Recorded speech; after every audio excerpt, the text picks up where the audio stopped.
Já é de conhecimento de todos que os Estados Unidos está perdendo influência econômica no mundo. Porém, quais são os motivos que estão levando a isso? Quais países estão conseguindo tomar espaço dos Estados Unidos? Quais impactos positivos e negativos de uma mudança no cenário global em relação à economia?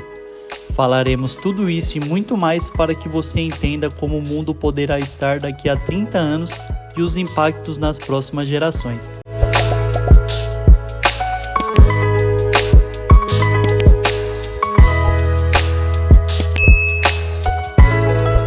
Os Estados Unidos são a maior economia que já existiu na história. Para se ter uma ideia, no ano passado produziu mais resultado econômico do que todo o mundo em 1993, apenas 30 anos atrás. Sendo assim, é impossível dizer que a influência dos Estados Unidos não vai moldar a economia global pelo menos nos próximos 100 anos.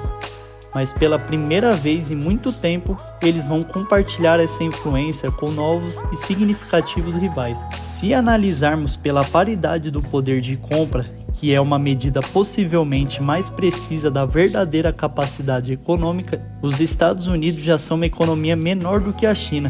E enquanto as cifras econômicas chinesas podem ser questionáveis, não é o único país que desafiará os Estados Unidos. A maioria das projeções econômicas coloca os Estados Unidos como o terceiro ou quarto país mais produtivo do mundo, atrás da China, Índia e potencialmente da Indonésia. Porém, ninguém pode prever o futuro, especialmente quando se trata de economia. Vale destacar que, geralmente, as tendências globais de economia não mudam tão rapidamente. O mundo precisará se preparar para uma realidade em que o equilíbrio de influência econômica global não é controlado por democracias. Também é importante questionar por que isso está acontecendo. A suposição geral feita por comentaristas e até mesmo por muitos economistas é que a China e a Índia têm mais pessoas. Então faz sentido que, à medida que elas tenham acesso às mesmas tecnologias e educação desfrutadas por países do Ocidente, fará com que seu povo se tornará igualmente produtivo em nível individual, tornando o país como um todo muito mais produtivo em nível nacional. Não há nada necessariamente errado com essa suposição, assim como não há nada errado com os Estados Unidos não sendo a maior economia do mundo. Durante a maior parte da história humana, isso não foi o caso. O fato de a Índia e a China estarem se tornando as maiores economias do mundo seria simplesmente o status quo, com o último século sendo a exceção. No entanto, essa mudança na liderança econômica global traz consigo importantes implicações para o futuro. À medida que a influência econômica se desloca para outras potências, os desafios e as dinâmicas globais também mudarão, e será necessário que os países se adaptem a essa nova realidade econômica. Então nos perguntamos, essa mudança é inevitável? Bem, alguns dos economistas mais influentes no mundo têm dito que não. Eles também argumentaram que os Estados Unidos deveriam tomar medidas drásticas, como se fechar para o comércio externo e dar calote em sua dívida, tudo para garantir que mantenha sua dominância econômica. Eles também afirmaram que decisões chaves tomadas nas últimas décadas no século XX são responsáveis pela queda da competitividade internacional dos Estados Unidos, juntamente com uma série de outros problemas, como aumento da desigualdade de renda, salários estagnados e menor segurança financeira para a população em geral. Mesmo que esses argumentos pareçam extremos e até pouco convincentes, eles podem fornecer uma visão incrível sobre a cooperação e a competição global que moldou drasticamente o nosso mundo moderno nas últimas 4 décadas. Então, por que é tão importante que os Estados Unidos mantenham sua dominância econômica no mundo? Como fechar suas fronteiras e dar calote em sua dívida ajudariam nesse objetivo? E, finalmente, quais decisões políticas foram responsáveis por permitir que outros países no mundo alcançassem sucesso? Bom, a produção econômica global total, o Produto Interno Bruto, aumentou significativamente nas últimas 4 décadas. Agora, está crescendo na taxa mais rápida da história, tanto em termos absolutos quanto relativos, o que é ótimo. Esse crescimento está ocorrendo em um momento em que cada vez mais países estão lutando para entrar na classe média global, sobrecarregados por grandes dívidas e desafios econômicos. Mas, em geral, a economia global está indo muito bem, impulsionada por grandes economias com crescimento forte, como Indonésia, Índia e, é claro, China, mas também os Estados Unidos, que ainda estão crescendo a uma taxa respeitável. Portanto, a globalização é frequentemente usada para explicar esse sucesso recente. Admito livremente que o comércio e a livre troca de habilidades, ideias e tecnologias é uma importante força motriz da prosperidade global. No entanto, paramos para nos perguntar: o porquê? A explicação comum é uma combinação de aumento da produtividade média do trabalhador e vantagem comparativa. A vantagem comparativa existe entre duas economias com diferentes concentrações de fatores de produção, entre a China e os Estados Unidos, por exemplo. A China pode produzir um maior volume de bens manufaturados com a mesma quantidade de insumos que os Estados Unidos. Sendo assim, possui uma vantagem comparativa nesses produtos. Para se ter uma ideia, se a China recebesse $1 milhão americanos, ela poderia produzir 50 mil micro-ondas, o que significa que cada unidade custaria $20. Após o transporte, elas chegariam aos Estados Unidos por $25 cada, para serem vendidos aos consumidores a $50 cada, deixando $25 para serem divididos entre todos os participantes dessa cadeia de suprimentos. Se os Estados Unidos, com seus salários mais altos e instalações de manufatura de bens pequenos menos estabelecidas, só pudessem produzir 30 mil micro-ondas pelos mesmos $1 milhão americanos, então faz sentido comprar os micro-ondas chineses, mesmo depois de contabilizar os custos de transporte. O mercado dos Estados Unidos se beneficia ao obter produtos mais baratos, o que ajuda a manter os preços baixos e a inflação sob controle.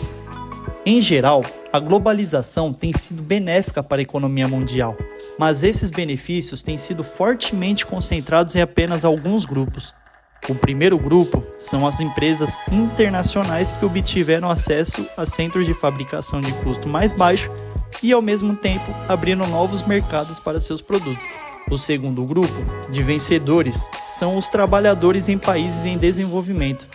As condições nessas fábricas, armazéns, portos e centros de serviços não são boas de acordo com os padrões ocidentais, mas têm oferecido oportunidades de empregos para muitas pessoas nesses países e contribuído para tirar milhões da pobreza.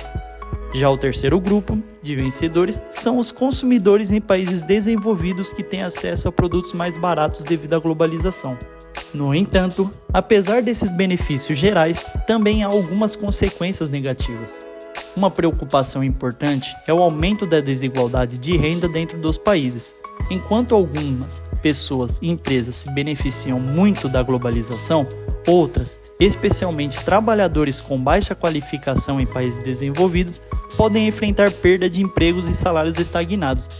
Essa disparidade nos benefícios contribui para o aumento da desigualdade de renda dentro das nações. Além disso, a globalização levou a uma interdependência econômica, onde eventos em uma parte do mundo podem ter efeito em cascata nas economias e indústrias em todo o globo, podendo criar vulnerabilidades e desafios durante crises econômicas, como vimos na última pandemia. O maior grupo que perdeu com a globalização foi o dos trabalhadores não técnicos da manufatura em economias avançadas, que foram substituídos por trabalhadores comparativamente mais baratos em economias em desenvolvimento. Uma grande parte da estagnação salarial tem sido a pressão descendente aplicada pela competição com a economia global como um todo. Outro perdedor tem sido o próprio governo federal dos Estados Unidos. O enorme orçamento militar dos Estados Unidos sempre foi alto, mas hoje, uma grande parte desse orçamento é dedicada a manter rotas comerciais globais e manter a paz em regiões vitais para o comércio e outras preocupações políticas além do comércio. Isso provavelmente significa que os Estados Unidos inevitavelmente gastarão muito em defesa daqui em diante. No entanto, uma preocupação-chave tem sido que os gastos dos Estados Unidos permitiram que outros países, nem mesmo necessariamente aliados, se beneficiassem da segurança dos oceanos e da relativa estabilidade global mantida pelos Estados Unidos. Em conclusão, a globalização trouxe benefícios significativos para a economia mundial, mas também resultou em uma distribuição desigual desses benefícios, levando à desigualdade de renda dentro dos países. Compreender essas complexidades e enfrentar os desafios impostos pela globalização é essencial para criar um crescimento econômico mais inclusivo e sustentável no futuro. À medida que as economias continuam a evoluir, é crucial considerar o bem-estar de todas as pessoas e buscar uma paisagem econômica global mais equilibrada e equitativa. Devido a tudo isso, pessoas comuns estão enfrentando um novo tipo de problema, que são os preços dos imóveis em cidades globais como Nova York, Vancouver, Seattle, São Francisco, Los Angeles, Sydney e até mesmo Xangai, Hong Kong e Pequim, na qual dispararam nas últimas décadas. Economistas como o Dr. Moyer argumentou que uma parte significativa do crescente distanciamento entre os rendimentos e os preços das casas se deve a um pequeno número de pessoas que se beneficiaram da globalização. Essas pessoas, com rendimentos extremamente altos, podem facilmente superar os outros na compra de imóveis, deixando aqueles que trabalham em indústrias tradicionais em desvantagem.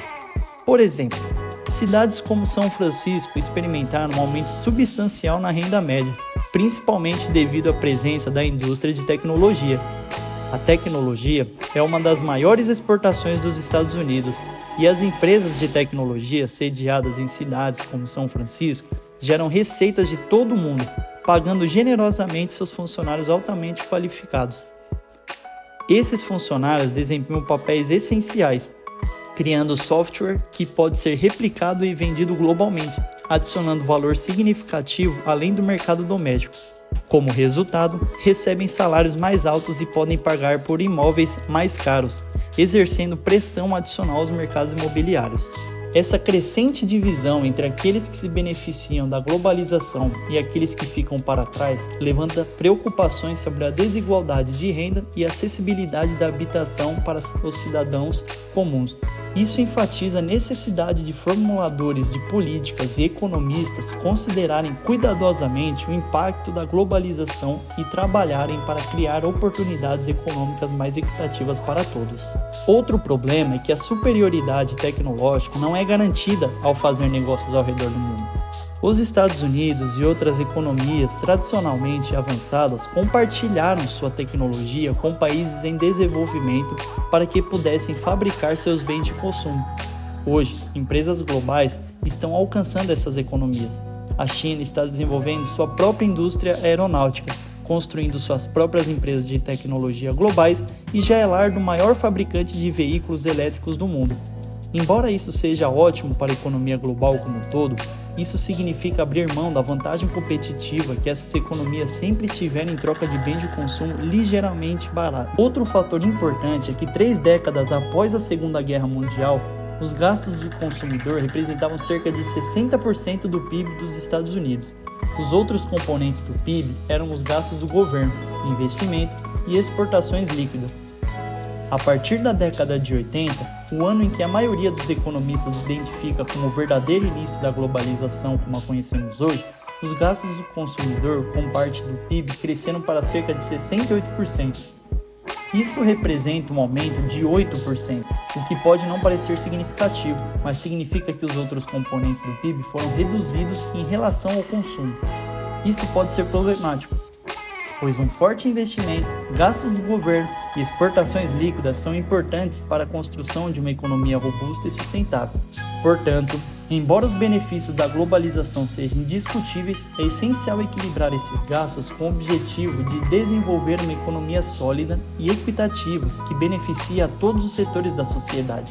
É importante encontrar soluções que promovam o crescimento econômico e a prosperidade, ao mesmo tempo em que abordam as desigualdades e desafios que surgem com a crescente integração global. Investimento, gastos governamentais e exportações encolheram de 40% do total de produção para apenas 32%, uma queda absoluta de quase 25%.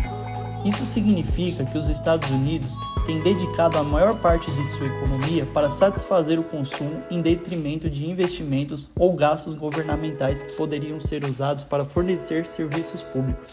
O consumo é importante, sendo o objetivo final de qualquer economia para melhorar os padrões de vida, mas o consumo excessivo que vem em detrimento da manutenção da infraestrutura ou do fornecimento de capital para indústrias promissoras prejudicará a economia no longo prazo, pois esses investimentos na infraestrutura aumentam a capacidade da economia de produzir ainda mais no futuro.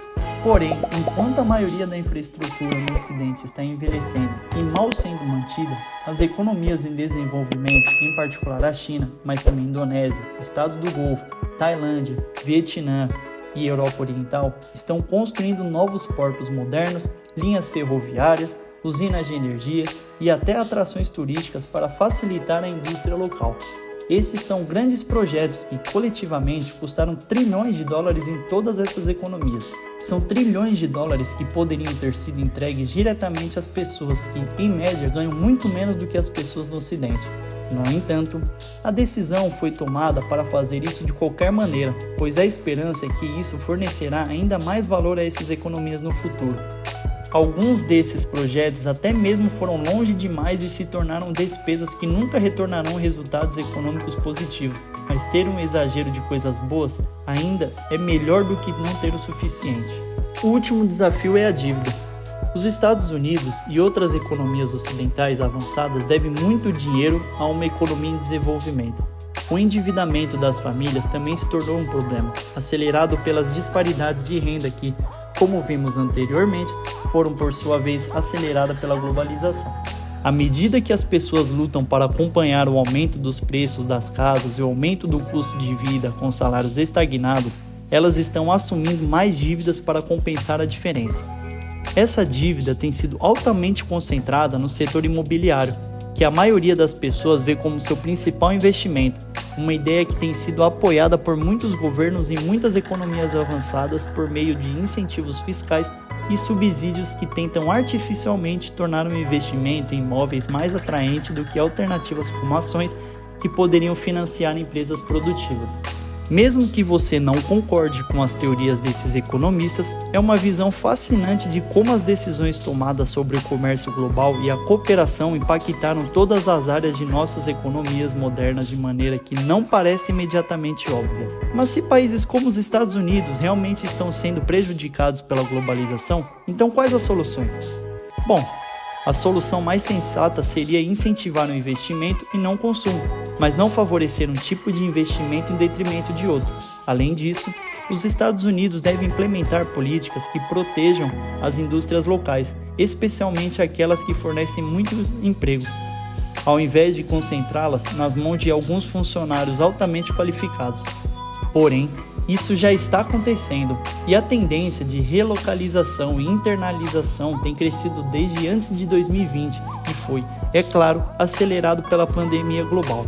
Vale destacar que avanços na automação também podem ajudar a impulsionar a produtividade e a competitividade da economia. Em última análise, equilibrar os benefícios da globalização com a proteção dos interesses das pessoas comuns e das indústrias locais é um desafio complexo que exige uma abordagem cuidadosa e equitativa por parte dos formuladores de políticas e líderes econômicos. É essencial encontrar soluções que promovam o crescimento econômico e a prosperidade para todos os setores da sociedade, garantindo que a globalização beneficie não apenas alguns privilegiados, mas toda a população de um país.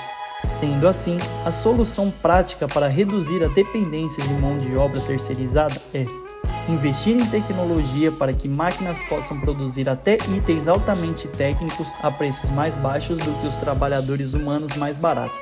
Essa é a solução prática, mas a solução que a doutora Moyo e outros economistas mais chamam a atenção é a solução extrema de os Estados Unidos se fecharem totalmente para o mundo exterior, dar um calote em suas dívidas e focar na construção de suas indústrias domésticas para serem completamente autossuficientes. Isso pode parecer loucura, mas antes da Segunda Guerra Mundial e até antes dos anos 80, foi mais ou menos assim que os Estados Unidos funcionavam. Sua taxa de crescimento durante esse período foi semelhante à sua taxa de crescimento atual e hoje possui uma capacidade ainda maior de autossuficiência, uma vez que pode suprir suas próprias necessidades de energia. Esse choque prejudicaria a economia americana, mas prejudicaria muito mais as economias concorrentes.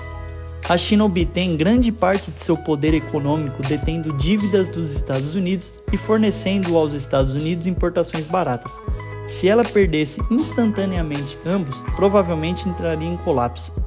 No entanto, essa solução extrema é altamente controversa e não é amplamente aceita como uma abordagem viável para os desafios da economia global. Seria um movimento arriscado e com consequências imprevisíveis para a economia global como um todo. Portanto, a cooperação e a busca de soluções equilibradas e sustentáveis parecem ser caminhos mais prudentes para lidar com as questões decorrentes da globalização e do comércio internacional em uma economia que realmente precisa continuar melhorando para que seu regime atual se mantenha no poder. Na realidade, tenho certeza de que a doutora Moyo sabe que essas medidas extremas nunca serão adotadas e provavelmente as incluiu para iniciar a conversa ou chamar a atenção. Mas, mesmo que seja apenas um experimento mental, isso faz com que até mesmo os economistas globalistas mais apaixonados repensem quem são os verdadeiros vencedores.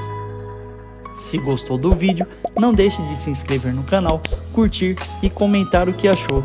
Deixe sua opinião e temas para o próximo vídeo. Muito obrigado e até a próxima.